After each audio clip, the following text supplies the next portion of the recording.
لیکن کبھی کبھی ایسا بھی کیس ہوتا ہے کہ آپ کسی ایسی جگہ جہاں دوسرا کمرہ نہیں ہے، مجبوری ہے، کوئی اور آپشن نہیں ہے، تو وہاں آپ اس طریقے سے نماز پڑھیں کہ آپ کے سامنے کوئی تصویر یا بت نہ ہو، آپ اس کو اپنے پیچھے رکھیں یا ایسے اینگل سے پڑھیں کہ وہ چیز آپ کے سامنے ہو، لیکن یہ اس صورت میں جب آپ کے پاس کوئی اور آپشن نہ ہو.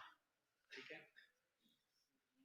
ایک سوال یہ پوچھا گیا کہ کیا ماہواری کی حالت میں عورت مسجد میں جا سکتی ہے؟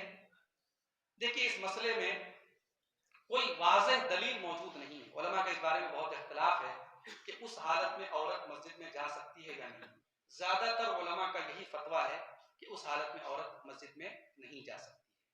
تو اگر کوئی ضروری چیز نہ ہو، کبھی کبھی ایسا ہوتا ہے بعض جگہوں پر ہم نے دیکھا کہ عورتوں کے لیے مسجد میں کورس چل رہا ہے، اب عورت وہاں ڈیلی جا کر کے قرآن سیکھ رہی ہے یا حدیث سیکھ رہی ہے. اب اس میں کبھی کبھی ایسا ہوتا ہے کہ ایگزام آ گیا، اب ایگزام کے ٹائم عورت پیریڈ میں ہے تو وہ ایگزام بھی چھوڑ نہیں سکتی، تو وہ ایک مجبوری ہے، ایکسیپشنل کیس ہے. باقی نارمل حالات میں عورت کو اس حالت میں مسجد میں جانے سے بچنا چاہیے. یہ زیادہ بہتر. درود فاتحہ کا کھانا اہل حدیثوں کے کھا رہے ہیں، صحیح ہے یا غلط؟ بھائی درود اور فاتحہ دونوں بہت ضروری ہے. فاتحہ کے بغیر بھی نماز نہیں اور درود کے بغیر بھی نماز نہیں. ٹھیک ہے. سورہ فاتحہ تو ہمارے یہاں نماز کا رکن ہے، لیکن ایک فاتحہ جو ہمارے بھائیوں کے یہاں رائج ہے، جو ایک شکل دے دی گئی کہ کھانے پینے کی چیز پہ سورہ فاتحہ پڑھا جا رہا ہے اور چاروں کل پڑھا جا رہا ہے اور درود شریف پڑھا جا رہا ہے اور پھر اس کا ثواب جو ہے وہ کسی کو بخشا جا رہا ہے، تو یہ جو شکل ہے یہ قرآن اور حدیث سے ثابت نہیں ہے. تو جب یہ قرآن و حدیث سے ثابت نہیں ہے تو یہ بدعت ہے، اور اس عمل سے ہمیں پرہیز کرنا چاہیے، اور اس عمل میں کسی بھی طریقے کے سپورٹ سے بھی پرہیز کرنا چاہیے. ٹھیک ہے. جی. قبرستان جاتے ہیں تو وہاں کیا پڑھتے ہیں، میت کے لیے کیا دعا کرتے ہیں؟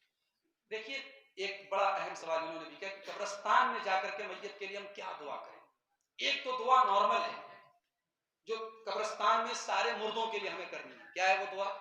السلام علیکم اہل الدیار من المؤمنین وإنا انشاءاللہ بكم للاحقون. تو وہ دعا تو آپ نارمل پڑھ سکتے ہیں. باقی آپ قبرستان گئے، مان لیجیے آپ اپنی ماں کی قبر پہ گئے، اپنے والد کی قبر پہ آ گئے، اپنے دادا کی قبر پہ گئے، تو خاص قبر پہ بھی جا کے آپ دعائیں مغفرت کر سکتے ہیں اپنی ماں کی. اس کے لیے کوئی خاص الفاظ نہیں ہے شریعت میں. آپ اپنی زبان میں اللہ سے دعا کریں کہ اللہ میری والدہ کو معاف کر دے، میری والدہ کی مغفرت فرما، میرے والد کی مغفرت، اس طریقے سے آپ دعا کر سکتے ہیں. لیکن یہاں یہ بات یاد رہے کہ والدہ کے لیے، والد کے لیے یا دادا کے لیے مغفرت کی دعا کرنے کے لیے قبرستان جانا ضروری نہیں. وہ مغفرت کی دعا آپ گھر میں بھی کر سکتے ہیں، مسجد میں بھی کر سکتے ہیں، لیکن کبھی کبھی اس نیت سے کہ آپ وہاں جائیں تو آپ کو موت یاد آئے، آخرت یاد آئے، اور وہاں جا کر کے آپ دعا بھی کر لیں، تو ایسا کرنے میں کوئی حرج کی بات نہیں، کر سکتے، لیکن اس کو ضروری نہیں سمجھتے. جنازے کی نماز عورت پڑھ سکتی ہے یا نہیں؟ اگر تہجد کی نماز پڑھے تو وتر عشاء کی نماز کے ساتھ پڑھ سکتے ہیں یا نہیں؟ دیکھیے جنازے کی نماز عام طور سے اللہ کے رسول کے دور میں عورتیں نہیں پڑھتی تھیں، لیکن بعض اوقات ایسا ہوا کہ مسجد میں جنازے کی نماز پڑھی گئی، صحابیات نے پڑھی ہے. تو اگر مسجد میں جنازے کی نماز ہو رہی ہے، بھائی یہ تو سوال پر سوال آیا جا رہا ہے، تو اگر مسجد میں جنازے کی نماز ہو رہی ہے اور وہاں پہ عورتوں کا الگ سے پردے کا انتظام ہے تو پڑھ سکتی ہیں. باقی عورت کے لیے جنازے کی نماز پڑھنا نہ کوئی سنت ہے نہ ضروری ہے. وہ عورت اگر اپنے والد کے لیے اس کو فائدہ پہنچانا چاہتی ہے، والد کے لیے دعائیں، جنازے کی نماز حقیقت میں جنازے کی نماز میں ہم دعائیں مغفرت کرتے ہیں، تو عورت دعائیں مغفرت کر سکتی ہے، کوئی حرج کی بات نہیں ہے. تہجد کی نماز اگر آپ کو پڑھنی ہے تو آپ وتر نہیں پڑھیں گے عشاء کے بعد. عشاء کے بعد آپ وتر نہیں پڑھیں گے، آپ تہجد کے بعد وتر پڑھیں گے. ہاں اگر آپ نے وتر کی نماز پڑھ لی، آپ کا پہلے سے ارادہ نہیں تھا تہجد پڑھنے کا، آپ نے پڑھ لی عشاء کے بعد وتر کی نماز، پھر رات میں اچانک آپ کی نیند کھل گئی یا آپ کا ارادہ بن گیا، تو آپ تہجد پڑھیے. دوبارہ آپ کو وتر پڑھنے کی ضرورت نہیں ہے، آپ 8 رکعت تہجد پڑھ لیجیے. ٹھیک ہے. ایک رات میں 2 وتر نہیں پڑھی جائے. آپ نے ایک بار پڑھ لی تو دوبارہ آپ وتر نہیں پڑھیں. لیکن اگر آپ کا ارادہ ہو تو آپ پہلے وتر پڑھ لیں. ٹھیک ہے. اللہ سے دعا کرتے ہیں کہ اللہ تعالیٰ جو باتیں میں نے بیان کی ہیں، اللہ تعالیٰ اگر اس میں کوئی غلطی اور کوتاہی ہوئی اس کو معاف فرمائے.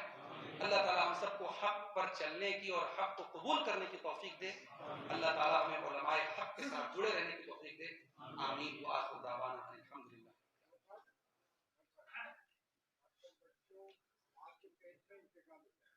جہاں پہ جہاں بیٹھے رہے اٹھ کے نہ جائے. ابھی پروگرام باقی ہے. اس طرح میں دعا بھی نہیں ہوئی. آپ جانے کے لیے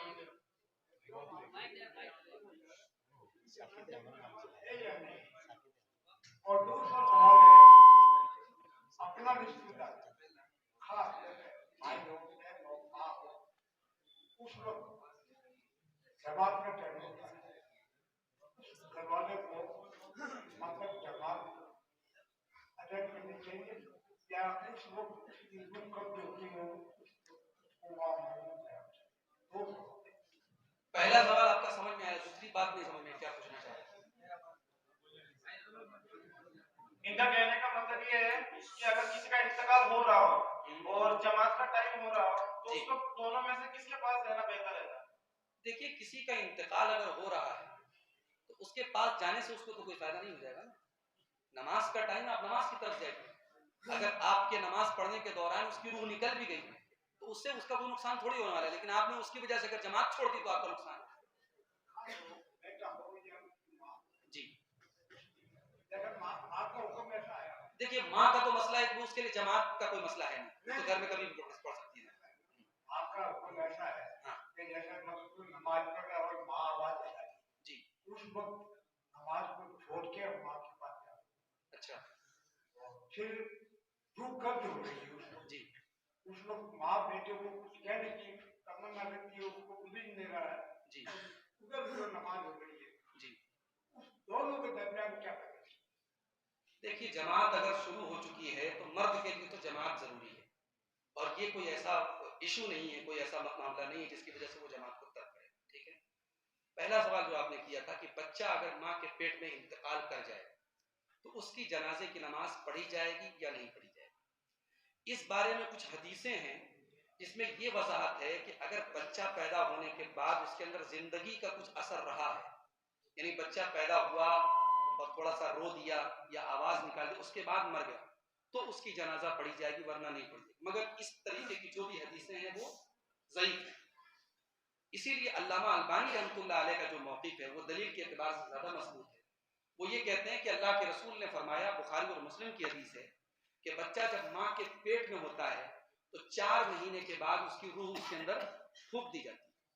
تو لہٰذا اگر 4 مہینے کے بعد کا بچہ مرا ہوا پیدا ہو رہا ہے, 6 مہینے پر مرا ہوا پیدا ہو رہا ہے, 7 مہینے پر مرا ہوا پیدا ہو رہا ہے, اس بچے کی جنازے کی نماز ضروری نہیں ہے. نہیں بھی پڑھیں گے تو کوئی گناہ نہیں ہوگا, لیکن پڑھ لیں تو بہتر ہے. ٹھیک ہے.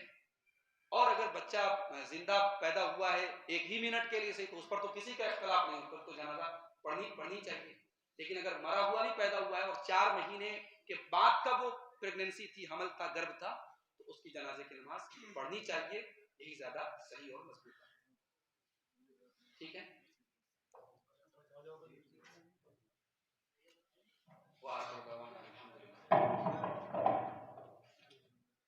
ماشاءاللہ